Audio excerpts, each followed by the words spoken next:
আচ্ছা, so I think আমার face ক্যামটাই ভালো হয়েছে। সুরমা নদীর উপরে আছি এই মুহূর্তে, যাচ্ছি একটু এতিমগঞ্জে। সিলেট থেকে এতিমগঞ্জের ডিস্টেন্স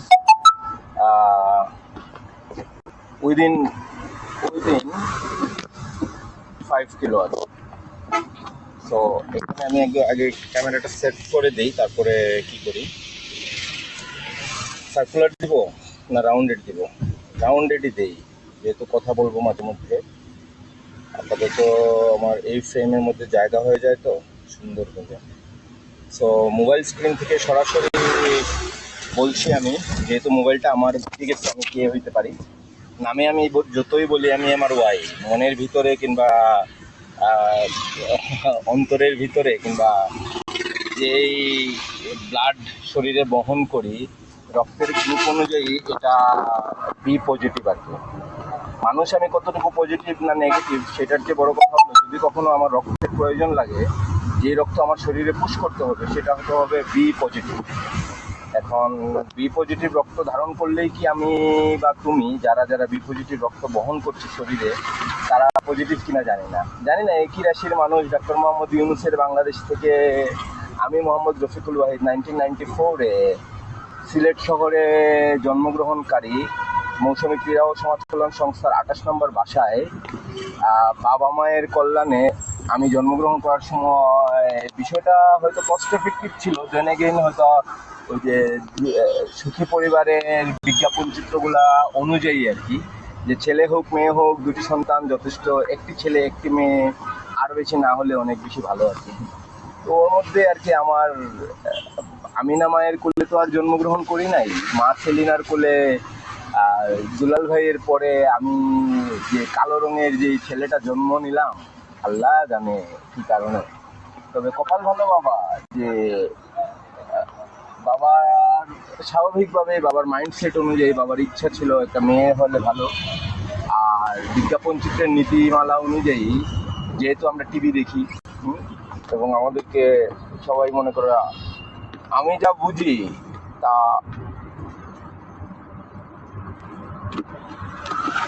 তার চেয়ে বেশি ভালো বুঝি আমাকে যে যা বুঝায় আর কি।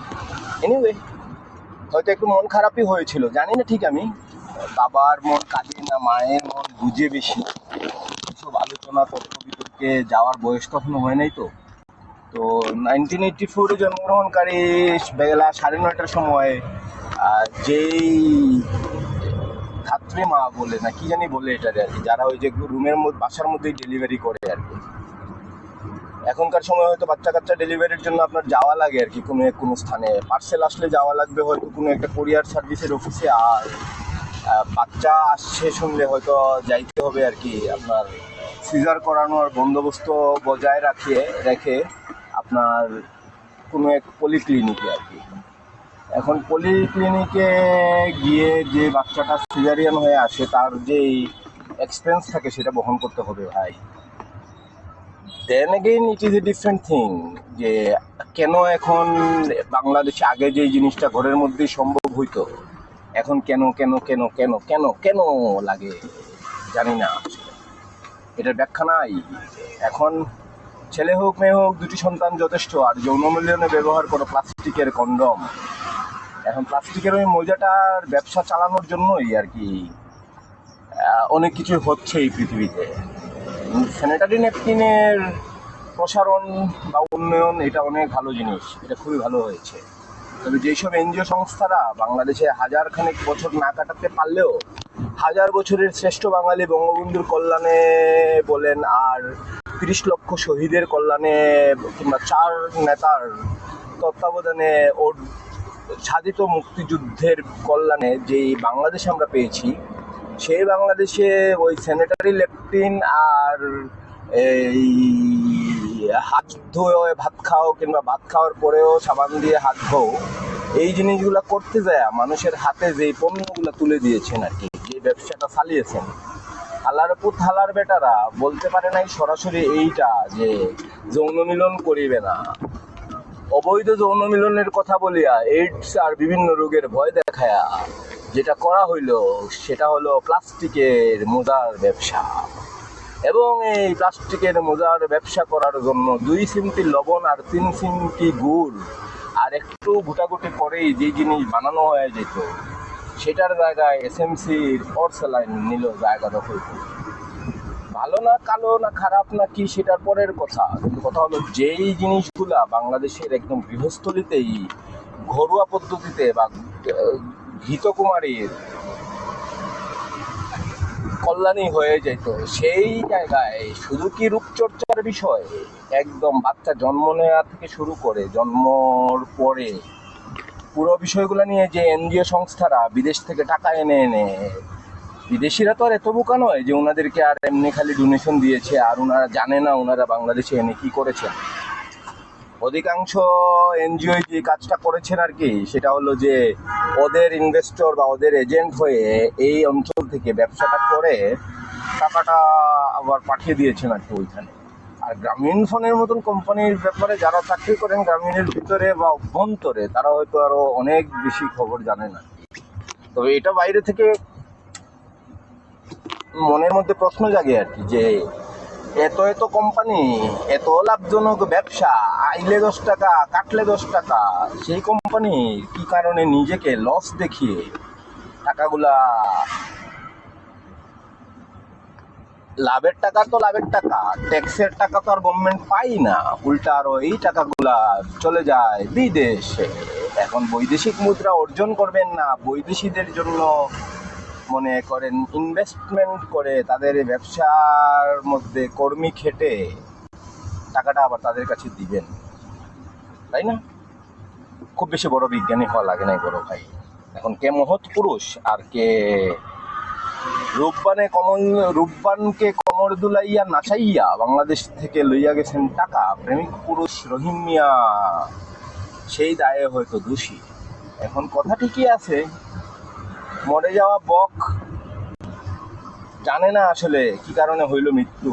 হুদা কামে আর কি মনে করেন চলে যাওয়ার সময় দোষটা দিয়ে যায় ফকিরকে, আর বিদেশ থেকে ফকিরের মতন করে লিল্লা, সদকা, দান, খয়রাত কিংবা উচ্চশিক্ষিত একটা শব্দ বা এলিট একটা শব্দ ব্যবহার করিয়া ডোনেশন নাম করিয়া টাকা আনিয়া বাংলাদেশে আবার এটাকে অলাভজনক প্রতিষ্ঠান দেখাইয়া সেটার লাভের গুড় সব কিছু মনে করেন আবার উইথ প্রফিট পাঠাইয়া দেন বিদেশে। কথা হচ্ছে এখন লাভ হলো না ক্ষতি হলো? লাভ হয়েছে একটা, লস হয়েছে 4টা। লাভ হয়েছে কি? লাভ হয়েছে mobile communications and everything and a lot other things improve হয়েছে। দেন এগেইন যে গ্রামীণ ফোন বাংলাদেশে রেলের নেটওয়ার্কটাকে ব্যবহার করে কাজ করে দিছিল, মনে পড়ে? বিলিভ ইট অর নট, গ্রামীণ phone is such a company যার ইনফ্রাস্ট্রাকচারাল ডেভেলপমেন্টের জন্য তেমন কোনো টাকাই খরচা করতে হয় নাই, একদম করতে হয় না সেটা বললে ভুল। সুন্দরী নারীদেরকে কর্পোরেট অফিসে ভালো রঙের শাড়ি পরিয়ে আর গ্রামীণ মহিলাদের গায়ে একদম ফিচার্ড কিছু মহিলাকে কয়েকটা ফোনে ফোনে কথা বলাইয়া আর সুন্দর গ্রামীণ চেকের কাপড় পরাইয়া বাংলাদেশের এই গ্রামীণ একটা ভাব আনিয়া একটা পণ্য উদ্ভাবনের যে প্যাকেজিং অ্যান্ড ব্র্যান্ডিং করিয়া বাংলাদেশকে ঘুরতি পথে বেচিয়া দিয়া আসলে কিছুটা বুদ্ধি তো অবশ্যই খাটিয়েছেন, এই জন্য বুদ্ধিমান বলা যায়। কিন্তু বেঈমান, বুদ্ধিমান আর হেমান আর হিউম্যান বেশ কম আছে। এনিওয়ে, বাংলাদেশের উন্নতি হয়েছে, তবে বিশ্বাস করো আমি যে অঞ্চলে থাকি অন্তত সেই অঞ্চলে এনজিওর দেওয়া লেপটিন আর স্যানিটারির রিং ব্যবহার করিয়া হাগামুতার কাজ করিতে হয় না। আর গরু কেনার জন্য গ্রামীণ ব্যাংকের থেকে ঋণ নিয়া 36% ইন্টারেস্ট দিয়া কি আর উন্নয়ন এই সিলেটে করেছেন জানি না। বাংলার প্রত্যন্ত অঞ্চল থেকে প্রত্যন্ত অঞ্চলের সবাই বলবে। পুরো বাংলাদেশের জেলাভিত্তিক খবর জানতে গেলে অন্তত আমার মতন আরো 64 জন MRY চিৎকার করিয়া না উঠিতে পারিলেও সে অন্তত আপনাকে জানাইতে পারবে কি অবস্থা আপনার এলাকার এনজিও সংস্থাগুলার, আর কি অবস্থা আপনার অঞ্চলে অবস্থিত কোন ব্যাংকে, তাই না? কোন ব্যাংকের কি ব্যালেন্স শিট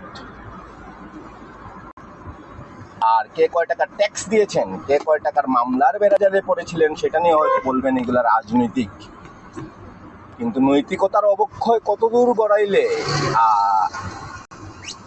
আর কতদূর মনে করেন যে বাংলার জনগণের গতরে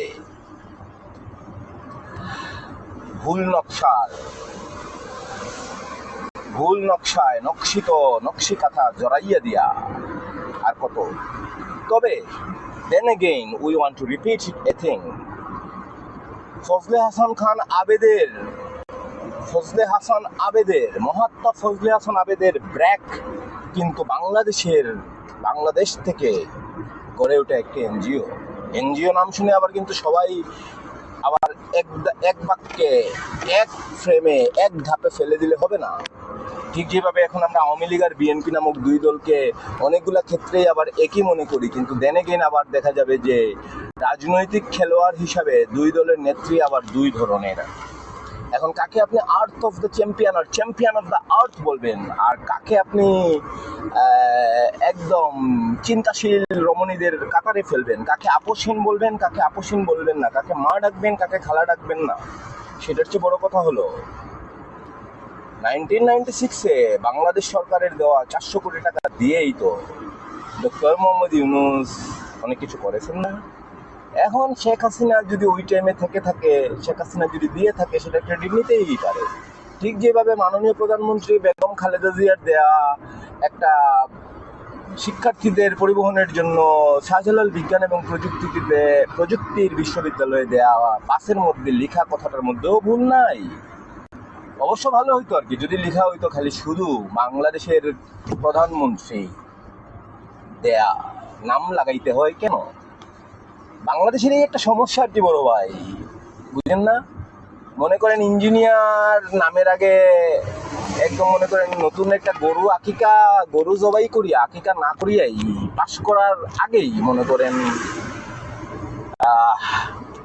কিংবা পাস করে তো অবশ্যই লাগাবে নামের আগে ইঞ্জিনিয়ার, নামের আগে ডক্টর, নামের আগে উকিল, নামের আগে মুক্তার, নামের আগে বাফতার, কি সেটাও থাকবে নামের শেষে অবশ্যই।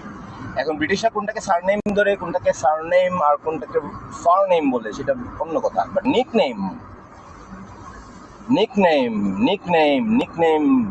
প্রধানমন্ত্রী।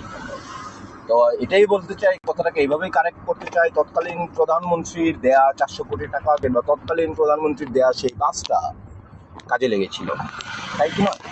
এখন কে মেট্রো রেল করেছেন, কে অন্য কোনো রেল করেছেন, এখন ভাই নাম ফুটাইতে গেলে তো ভালো কথা। কালকে দেখলাম ডক্টর মোহাম্মদ ইউনূস ওইখানে যাইয়া এই আশ্বাস পেয়েছেন যে বাংলাদেশ থেকে লক্ষাধিক মানুষ নিয়ে যাবে জাপান।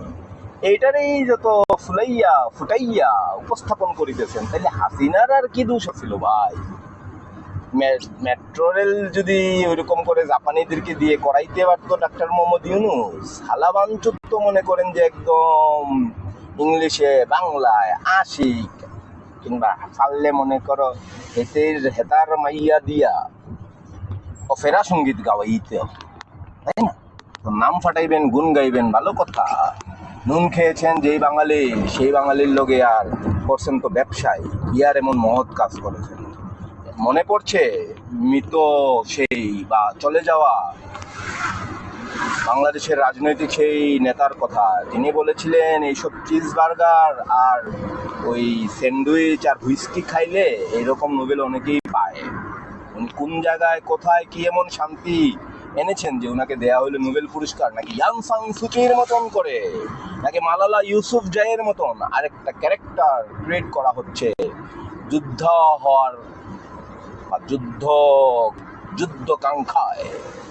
অস্ত্র বিক্রি করতে হলে জাতির এই সঙ্গটাকে দিয়ে করাতে হবে একজন মহাসচিব নিয়োগ। শাকা চৌধুরীর বাংলাদেশ কিন্তু একদম মনে করেন মহাসচিব টহাসচিব সব হয়ে একদম রেডি ছিল সেই 18 সাল বা ওই সময় বা আরো আগেই যুদ্ধটাকে বাদিয়ে দিতে। অস্ত্র ব্যবসায় কিন্তু গ্যাপ পড়ে যায়। বিশ্বের প্রত্যন্ত অঞ্চলের কোনো না কোনো এক জায়গায় যদি একটা যুদ্ধ লাগিয়ে না রাখা যায়, এগুলা বুঝতে কত বড় বিজ্ঞানী হওয়া লাগে বড় ভাই? নাকি ইউরোপ আমেরিকা ঘুরে ব্যারিস্টারি আর বিভিন্ন ব্যক্তিত্বের কাছ থেকে বিভিন্ন ধরনের পুরস্কার পাইয়া তারপরে আইয়া মনে করেন একটা বক্তৃতা নামক স্পিচ দিয়া জনগণকে বুঝাইতে হয়। বাংলার জনগণ আসলে তো বেকুব নয়, বুঝে বুঝে গেছে, বুঝে যাবে নিশ্চয়ই, তবে মরার পরে বুঝিয়ে আর কি লাভ হইল বলো। তবে ভালো থাকেন। বাংলাদেশ এগিয়েছে, অনেকের কল্যাণেই এগিয়েছে, তবে আবার দায়িত্ব নিয়ে বলতে চাই, দায় এবং দায়িত্ব, মান এবং সম্মান প্যারামিটারে কিন্তু নির্ণয় করার বিষয় নির্ণীত হয়। কিন্তু এখন কথা হচ্ছে, শুধু কি আর ওই বাংলাদেশ পরিসংখ্যান ব্যুরোর মতন করে খালি নির্ণীতই করে যাবে, একের পর এক টার্ম আসবে আর এক এক বার হবে এক এক দিকে মেরুকরণ, আর কতকাল হবে মেরুকরণ। এনিওয়ে, কালকে দেখছিলাম বিসিবির উপদেষ্টারা আর কি ওই দানাই পানাই গল্পের ফাঁকে বলছিলেন আর কি যে পারফরমেন্সের ভিত্তিতে আর কি ওনারা করেছেন এই কাজ। এনিওয়ে, কে করেছে কে না করেছে, যেই করে থাকুক, এটা বাংলাদেশ থেকে দায়িত্ব দুটোর পুরো 3-4টাই নিয়ে বলতে পারি আর কি। যে আমি বাংলার জনগণ হিসাবে বলতে চাই, আমি একজন ক্রিকেট প্লেয়ার হিসাবে বলতে চাই, একজন আমিনুল ইসলাম বুলবুলের বাংলাদেশের ক্রিকেটকে যদি দেওয়ার কিছু না থাকে, তাইলে আর কোন হালা বানসুতের দেওয়ার থাকতে পারে। আর বড় বড় ভাইয়ারা আগেও কিন্তু ক্রিকেট বোর্ডে অনেক করেছেন কাজ কর্ম, তাই না? এখন কে একরাম আর কে ইকরাম, আর কে খান নয়, কে সুজন কে সখী, ওগুলা নিয়ে ধানাই পানাই গল্পবাজি আর নাটকবাজি না করিয়া তামিম যেই কথাটা বলছে যে বাংলাদেশের ক্রিকেট বোর্ডে ক্রিকেট ছাড়া আর সব কিছুই হয়, ক্রিকেটের উন্নয়ন, ক্রিকেটের ভাবনা ছাড়া সব কিছুই হয়। আর আমি MRY ফেসবুকে কিছুক্ষণ আগে যে একটা স্ট্যাটাস দিয়েছিলাম, আমি খুব বড় কোনো স্ট্যাটাসের লোক নই, তবে বলছিলাম আর কি যে সিনেমার বাংলাদেশে আর করিয়েন না নাটক বন্ধ করেন এইবার। গুড বাই MRY, চলতে পথে।